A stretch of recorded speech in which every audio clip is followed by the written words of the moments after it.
Father Chris, our dear principal, the members of the Family Council of Our Lady of Fatima School of Bella Verde, my dear beloved teachers, personnel, students, alumni, friends, benefactors, and supporters of Our Lady of Fatima School. I rejoice with you in celebrating the 57th anniversary, founding anniversary of our beloved school. And because of we are celebrating the presence of the Lord, the gift of the Lord,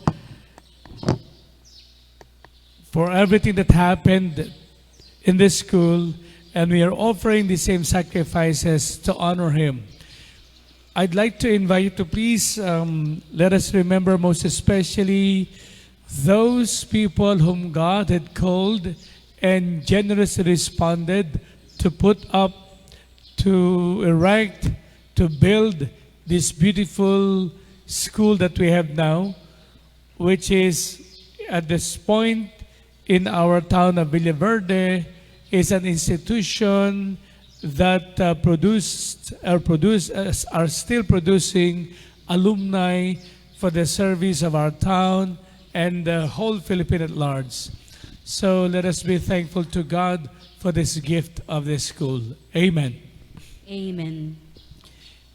When we read about Our Lady of Fatima, from whom this school is named, the message of Fatima, one of the many messages of Fatima is about peace. Amen. Pray and make sacrifices for peace. It is often, we are told more often than not, that peace is not about the absence of war only, or peace is about serenity only, or peace is about absence of animosity among within the family or a community, such as Our Lady of Fatima School.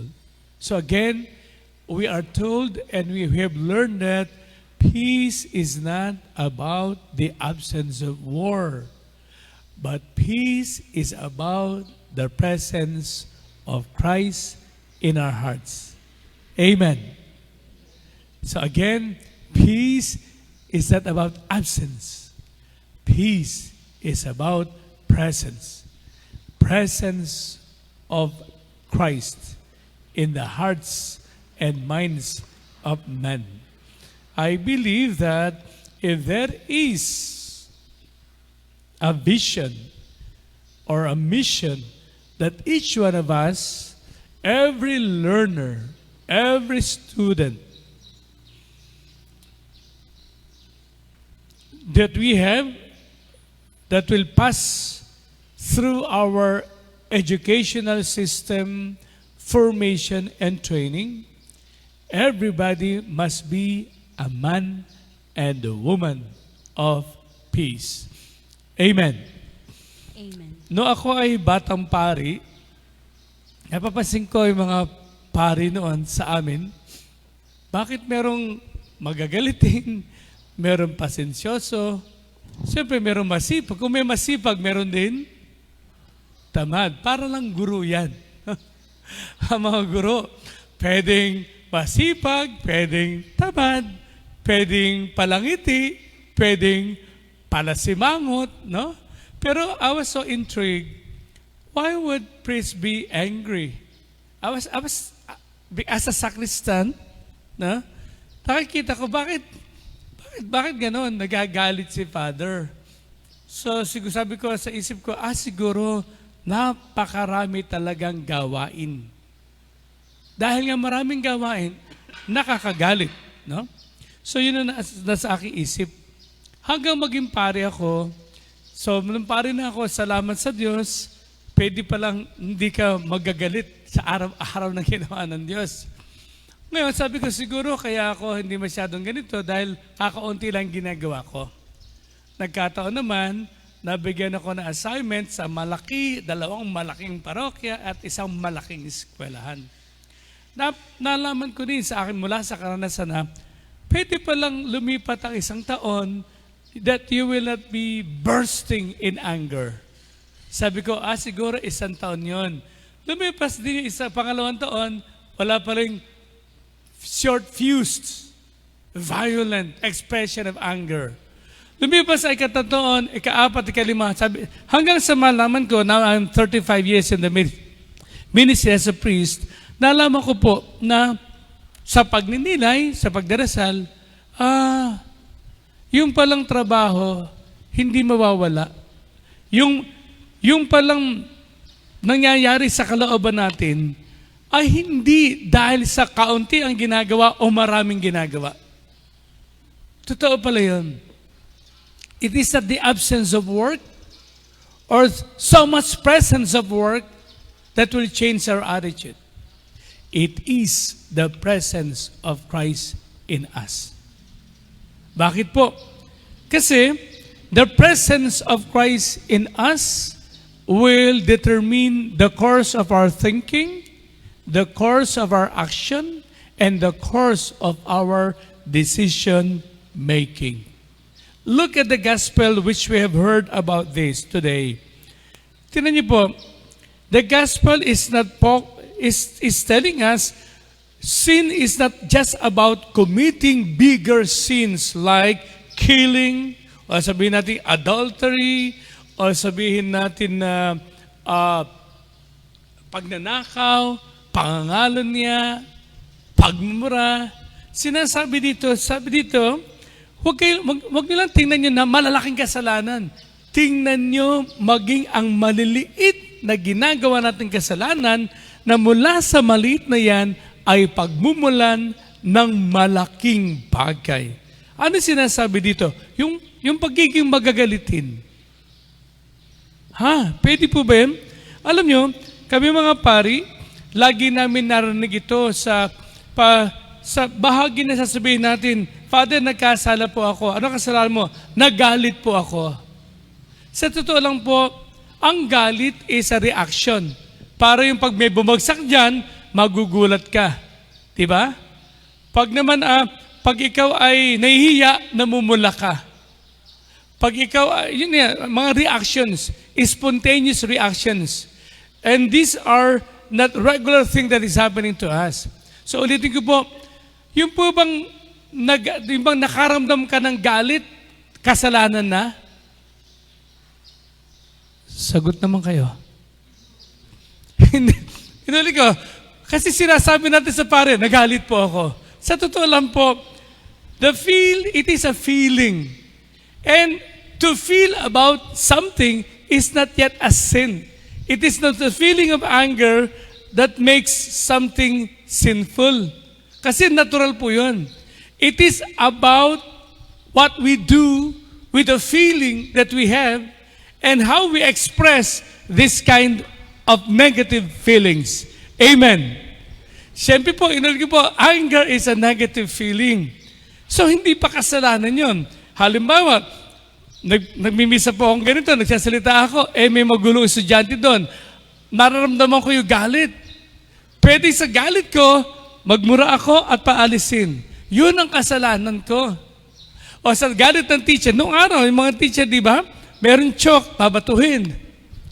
Buti kung chalk lang, paano kayo ibato mo ang silya? No? So, inulit ko po, tinuturo sa atin that the feeling in itself is something spontaneous. It is not something that we plan or think about. How the sin enters when we do not do anything positive about the negative energy coming to us. Yun po yung sinasabi ng Ebanghelyo sa atin. Consider the bigger sins. Yes, but these big things begin from small initial beginnings. Yung maliliit na simula, doon tayo tumingin at doon natin tingnan kung ano nangyayari sa atin. Tingnan niyo po, when I have failed to be aware of the negative feelings happening within my heart, I might resort to abusive language, doon na po nagmumura, or abusive actions, doon na po nananakit. Can you imagine how many people have we wounded by our cutting words or harmful actions? And we are children of Our Lady of Fatima, whose desire is for each and every one of us to become man and woman of peace. Dear friends, it is often said to us that we cannot give what we do not have. Amen. So, as we celebrate our feast, our foundation, our beginnings, and we look forward to the immense blessings the Lord will give us, it is just but right for us to have an open heart and mind to Him who calls us to be men and women of peace. Tama-tama po, pinagdiriwang natin ang 500 taon ng ating pagiging Kristiyano Katoliko.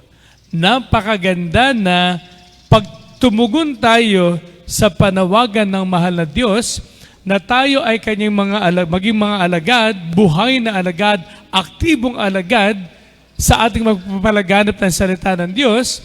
Alam natin na tayo ay gagawa, kikilos, mag-iisip, maglilingkod sa kanyang pangalan.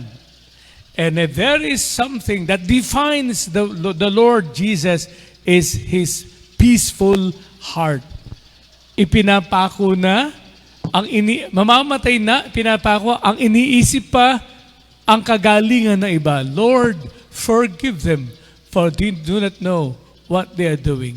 How could He, in that moment of pain, could still think for the good of the others? Why? Because He is a man of peace. And for us, again, to have peace, we must have God in us. And for us to have God dwelling in our hearts every moment of our lives is we have to have a strong connection with God. And that is what we call prayer. Isn't it that is also one of the calls of Our Lady of Fatima? Pray. Pray for peace. Dear friends, praying time means connectedness with the Lord. Praying time means communing with God in my words, in my actions, in thoughts, and in His Spirit. Connecting and communing with God means being available and being aware of the presence of God working in my life. My dear Our Lady of Fatima School community, there is so much we need to thank God for. And there is so much blessings that await all of us when we have an open heart and mind to Him, leading us on this pilgrimage.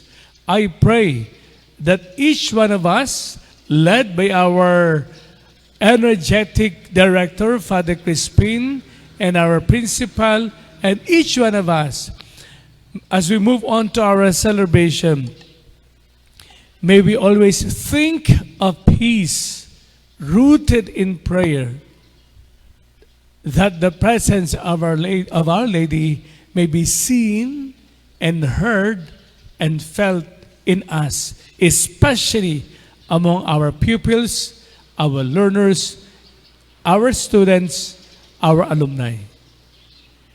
Amen.